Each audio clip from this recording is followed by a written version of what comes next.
Šta, idemo na hrvatskom, a? Ajde. Idemo na hrvatskom. A, ti si iz Irska. Super. 7, 8, swing.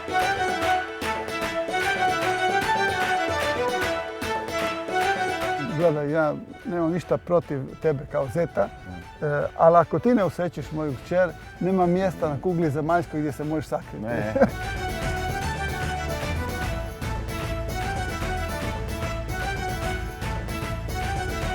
Koji svaki ples to je igra zavođenja, samo što je to ovdje ovak dosta direktno.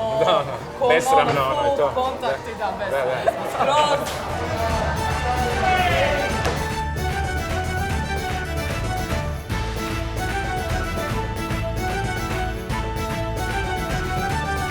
Najbolje ako je malo hladno, zato je kao malo friško vani, stavi u ruci da ruke ispod malo to grije. Stavi ruke preko i vrti malo kao da radi za vino. Da. Malo na nos. Ok, malo na nos. Da. I onda pijemo. Kao vino.